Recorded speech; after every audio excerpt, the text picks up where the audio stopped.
India's Prime Minister Narendra Modi is slated to meet with Myanmar State Councillor Aung Suu Kyi this morning amid the Rohingya Muslim crisis. This is the Prime Minister's first bilateral visit to the country. Prime Minister Modi is in Myanmar at a time when it's making headlines for all the wrong reasons. There are reports of a massive exodus of Rohingyas from Myanmar's Rakhine state to neighbouring Bangladesh. Myanmar's leaders, including State Councillor Aung Suu Kyi, are expected to brief the Prime Minister on the Rohingya issue.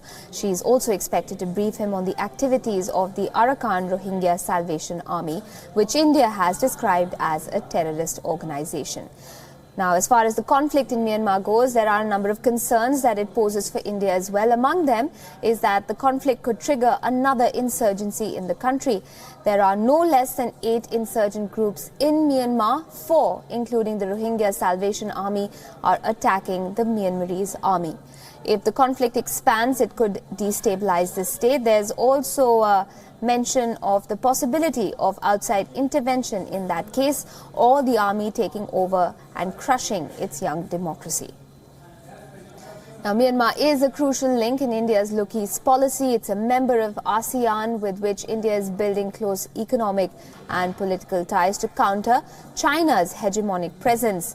Being one of India's strategic neighbours, Myanmar also shares a boundary which is more than 600 kilometres long with a number of northeastern states, including the militancy-hit Nagaland and Manipur.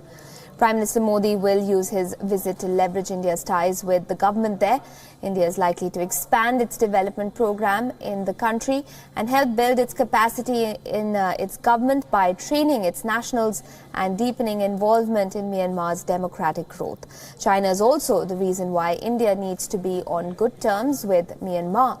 China, remember, has invested heavily in the country. It's developed ports there, roads and highways as well. It's bought gas from Myanmar, and the country is also a profitable market for Chinese goods.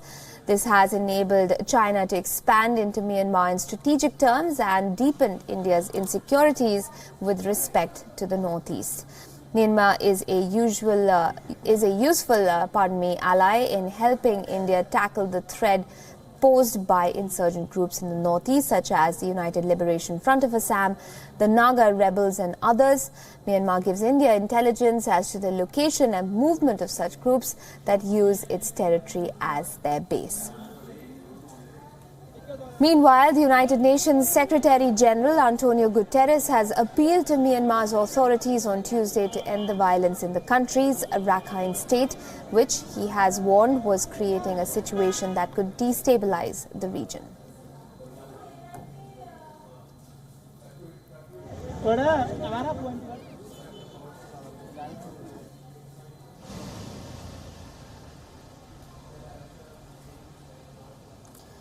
Right, on your screens right now are live visuals from Myanmar's capital, Naypyidaw, which is the venue where Prime Minister Narendra Modi is currently. He is there and he'll be having a meeting with Myanmar State Councillor, the Nobel laureate Aung San Suu Kyi. She's the de facto leader of the country. She is also under fire for the current Rohingya crisis, which has captured global headlines. 90,000, if not more, Rohingyas have fled from Myanmar. There is India's Prime Minister, Mr. Narendra Modi, and there he is meeting with Aung San Suu Kyi. This is the Prime Minister's first visit to Myanmar. This is his first bilateral visit there. The talks begin today. A number of things on the agenda: trade and, of course, cultural ties between the two countries important as India continues its Look East policy and, of course, aims to check China's hegemonic presence in the region. Prime Minister Modi will also be visiting Bagan today. He'll be heading there after having a private lunch with Aung San Suu Kyi, the invitation for which was extended to him just yesterday. Joining me live on the broadcast to talk more about the Prime Minister's visit is Kartikeya Sharma, WION's political editor. He's joining us live from Myanmar's capital itself. Also with me in the studio this morning is WION senior editor Surya Gangadharan. Good morning, gentlemen. Thank you both for being here. Kartikeya, I'll come to you first. You're in the thick of it. You're at the venue itself. What exactly is on the agenda for the Indian Prime Minister today as he meets Aung San Suu Kyi?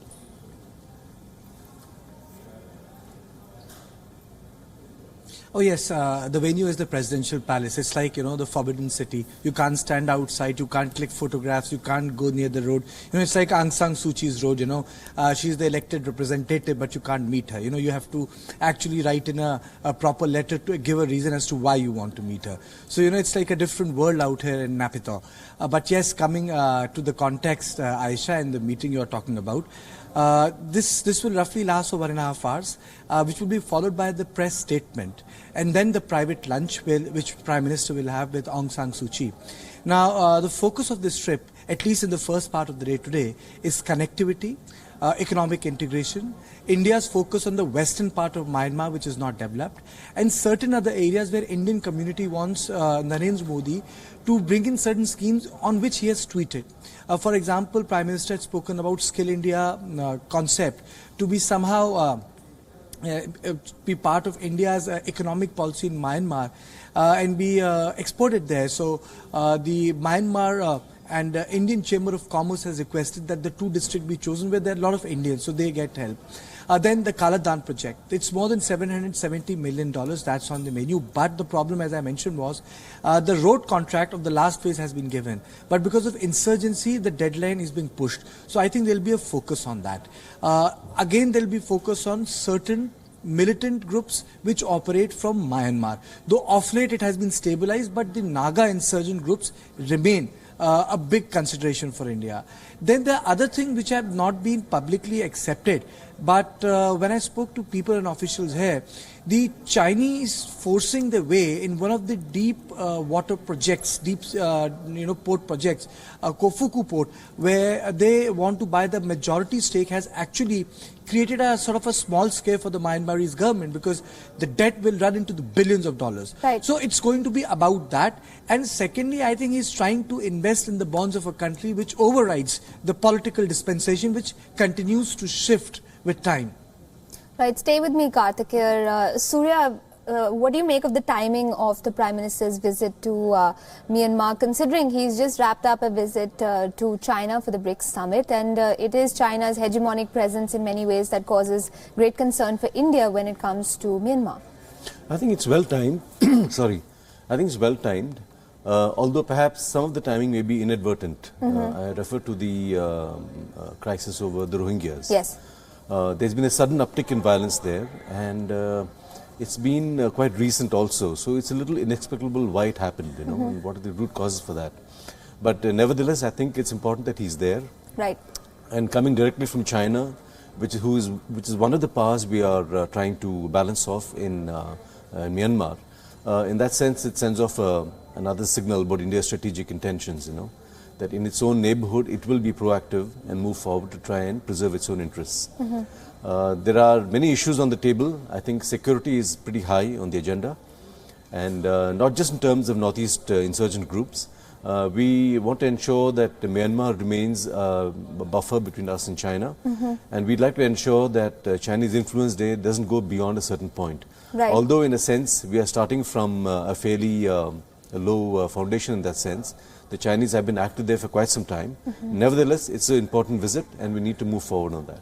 You mentioned the Rohingya crisis, and timing, of course, inadvertent in that sense. But considering India's move itself to deport Rohingya immigrants, as they're termed, illegal immigrants in India, does that add an unfortunate dimension to the Prime Minister's visit? Does that add unnecessary pressure in some ways to a visit that would have otherwise been primarily about trade, culture and other ties between the two countries? Well, I think India, by describing the Arakan Rohingya Salvation Army as a terrorist organization, I think it was a good move. It was a smart move. That's what many diplomats say, because the Chinese had blocked move by various countries in the Security Council to bring this issue up. You know.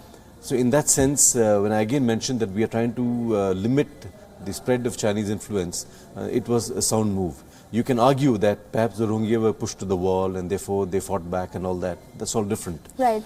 But there are reports of radicalization among them, of funding coming in from various quarters.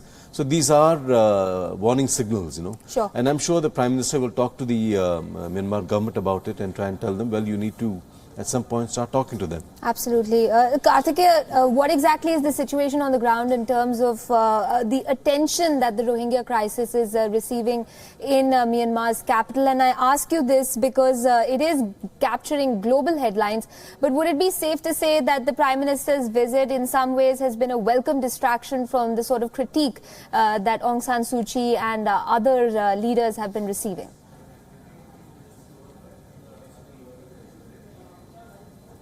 You know, there are two things here. First, I'll answer your question. Yes, the Rohingya issue, but the Myanmaris don't use the word Rohingya. You know, even the terminology is a questionable or contested issue. They call them Bengali Muslims. No one in Myanmar uses the word Rohingya. They say that it's coined by the Western press. Now, secondly, yes, Rohingya is an issue. It has received international headlines. But it is not something which is actually directly on the Prime Minister's plate. You know, sometimes on foreign policy issues, you know, big themes dominate the discourse. But, you know, I fundamentally believe, and Surya would agree, that the God lies in the detail and small things. And when I was speaking to the ambassador and a lot of people off the record, I suddenly realized that fundamentally what matters to an average Joe is something which goes beyond the pale of what's being written and broadcasted. For example, the biggest concern of the Myanmarese government was that India, Commerce Ministry, blocked their export or India's import of pulse from Myanmar. You know, Myanmar is a substantial importer of pulse. India, primarily being a vegetarian place, you know, uses pulse as a protein substitute, and they stopped it. You know, they went to other countries like South America, and this was something very much resented. Secondly, soft protocols are not in place. I was in Manipur, went to More, as I told you, Aisha. A Motor Vehicles Act, so that an Indian car can go to Myanmar, do business and come back. Soft protocol like the Indian driving license being acknowledged and recognized by Myanmarese government. Soft protocol like the ease of doing business of 20 lakh Indians who live in Yangon. They have to first go to either Bangkok, Kuala Lumpur or Singapore to come to Delhi. You can go to Gaya directly for the Buddhist circuit. You can go to Calcutta directly, but you can't fly to Delhi. You know, these are the real problems which plague India and Myanmar. We talk about neighborhood. I have been from Manipur's capital to More. You know, it took me 7 hours. Right. 150-kilometer road took me 7 hours. You know, that's the problem. So I think this time around, the focus would be on connectivity. And I stress the word connectivity, security, and commitment to a cultural connection. I think this is the triangle on which the Prime Minister will work. But for me, what is really important today is something which was not declared by the MEA, is private lunch with Aung San Suu Kyi. No one will be there. All right. So there could be a lot that comes up as food for thought at that lunch, Surya, for both the Prime Minister and Aung San Suu Kyi, because as Karthikeya is pointing out, you know, the Prime Minister has spoken so often about connectivity. That's, you know, been one of his key words. We heard it very often even at BRICS this time around. And I suppose where better to sort of get the ball rolling on connectivity than one of your immediate neighbors, one that, as you proved, as you said, proves to be sort of the ham of the sandwich between India and China. So connectivity definitely, but other important issues like security definitely are going to come up at that lunch as well. I'm sure it will, because the problem with the Rohingya crisis is if it expands, if it becomes some kind of a civil conflict of some kind. Myanmar is already facing insurgencies all over in its internal state divisions. Yes, of course. And it could exacerbate the situation, destabilize the government. Right. You never know. In fact, the Ministry of Home Affairs in India has also indicated that it's concerned that Pakistan might be sort of instigating this extremist ideology in the Rohingya Salvation Army. Do you think that this might be an opportunity also for the Prime Minister to sound Aung San Suu Kyi off about concerns over Pakistan's continued interference in in different countries in the region, specifically in terms of radicalization? In fact, if you look at Myanmar and Bangladesh, they're both neighbors. There is a sense that perhaps there are elements in Bangladesh, perhaps the JMB, which has been radicalizing the elements of the Rohingya. And in the past, we know that many Bangladeshis have gone to fight on behalf of Al-Qaeda in Afghanistan. So there is an obvious Pakistani connection there, Al-Qaeda connection, which could easily percolate down into Myanmar. So those dangers exist. You can't put them away. Absolutely. Karthikeya, I believe you have a comment on that. Go ahead.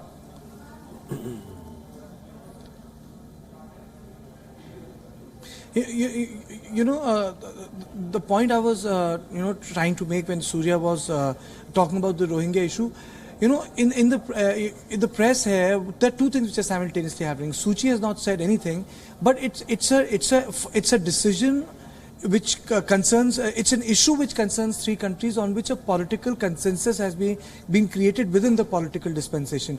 You would remember, Aisha, last session, Swapan Das Gupta, who is a nominated member of Rajya Sabha, raised this issue. I was sitting there. Kiran Rijiju answered it. There was a formal response from Rajnath saying, Ram Madhav in an interview to WION took a position. There was a conference of, Northeast division of Bharatiya Janata Party under Amit Shah. So the issue of the Rohingya migration has already been dealt in terms of domestic positioning. So it is an issue on which positioning has also taken place.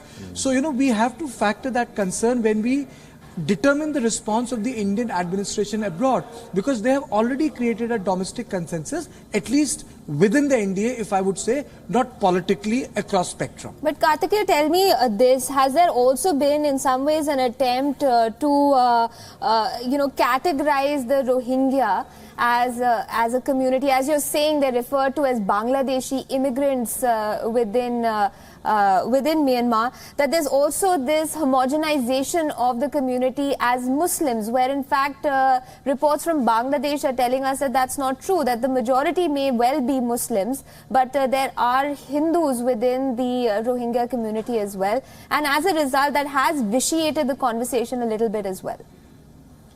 Absolutely. Absolutely. Absolutely. I would have said this suo moto. There are two things here. There are Bengali Hindus also. Now, two divergent forms of reporting have taken place. I can't vouch for it, but I have read it in newspapers. One, the newspapers in couple of Myanmar, from the Yangon and Thailand, they covered that the Rohingya Muslims targeted Bengali Hindus and they needed to be evacuated. And they were evacuated by the help of Indians, the people of Indian origin, and they were brought back to places near Yangon. Now, another reportage which has taken place is that the Myanmarese forces attacked Bengali Hindus, because of which they had to flee their home in Myanmar, and now they are staying in Cox's Bazar. So yes, I agree with you. Somehow this issue has also been vitiated, and the problem lies in the fact, the fundamental problem is, Myanmar's constitution does not acknowledge Rohingya.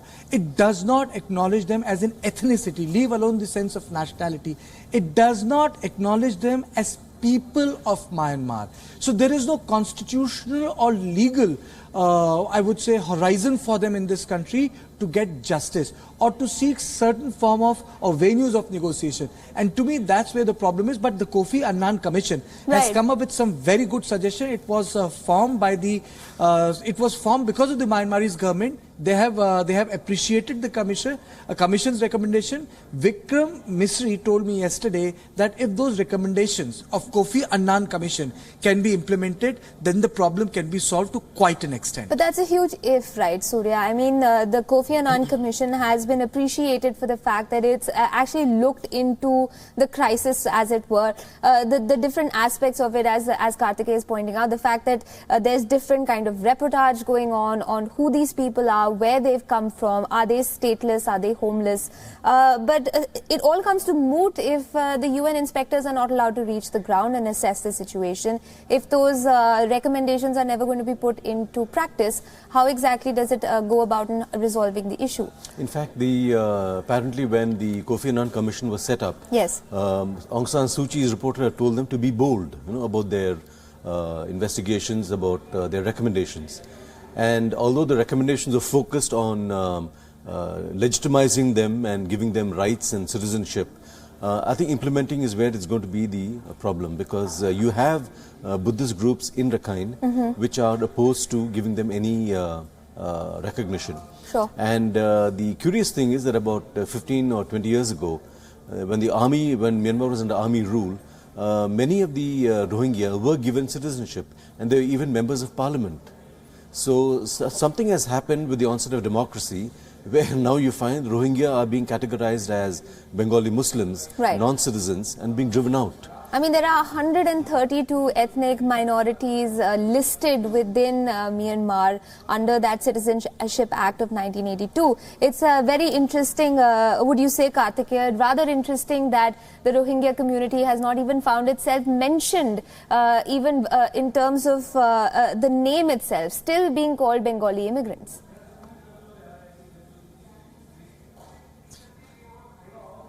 I see it as a global phenomena, Aisha and Surya, this is for you both, when the nation states were formed in 20s and 30s, or post-telegraph revolution of 1870, the nation states were wedded with capital. So, subsequently, the flow of capital was very much accepted within the norms of the nation states, Aisha. But the flow of labor was not. Whether it was communism, fascism, or capitalist societies, labor or the people's movement was not appreciated. The capital movement was appreciated. It was called globalization. But today what you see is capital is not moving that way, but it is the people who are moving. If you look at the crisis created by the Western democracies in West Asia, the crisis created by Western democracy from Morocco to Egypt, the crisis created by a controlled democracy in Myanmar, it is the flow of people which necessitates creation of new vocabulary of democracy, right, rights, resistance, and dissent. That is what is required. It requires an intellectual reimagination of people who migrate from one place to another, from nationality to ethnicity to nationality. Absolutely. Aisha. And Surya, the best way I feel to situate all of this, these were the exact sort of arguments that the Supreme Court of India mentioned while talking about the right to privacy. That things have changed so much. The capitalist movements of the 20s and 30s are no longer true of today. So have the Rohingya somehow become victims of, let's say, this inability and this desire to keep things clean, not get into, involved, even by people like Aung San Suu Kyi, a Nobel laureate. You use the word curious, I use the word ironic, that she is somebody who has won the Nobel Peace Prize, and she is right now the State Council of a country that's being accused of human rights violations. I think at the core, she wants to settle this issue. Yeah. She knows the Rohingya are being persecuted. She's not able to do anything about it because it could cost her public support. And her position is fragile. She doesn't want to take on the army because she knows what has happened in all these years. And she doesn't want to go down that dark route again. Right. So in a sense, she's a prisoner of her own position, Absolutely. And she'll probably try and work within the ambush she has. But don't forget, the army controls dominant position in parliament. And they can always veto anything they don't like. And there's also the Buddhist clergy, right, which is fanatically opposed to any concession to the Rohingya. And the strangest part here is that people, by and large, appear to have nothing to do with the Rohingya. Absolutely. So there is no public concern at all about what's happening in... so it's a convenient, and forgotten truth, perhaps. They don't matter. Yeah, and the interesting thing, Surya, is that, for Suu Kyi, entering politics, it just goes to show that once you're in the game, you have to play by the rules, whatever those may well be. Kartikeya Sharma, thanks very much for joining us. This was a riveting conversation. We hope to continue it on the other side of this short break. Surya too, thanks for being here in the studio with us. We're going to wrap up very quickly for now. Quick break, but on the other side, we continue our coverage of the Prime Minister's visit to Myanmar. Remember, WION getting you updates from the ground through our correspondent, Kartikeya Sharma. Be back in a bit. Stay tuned.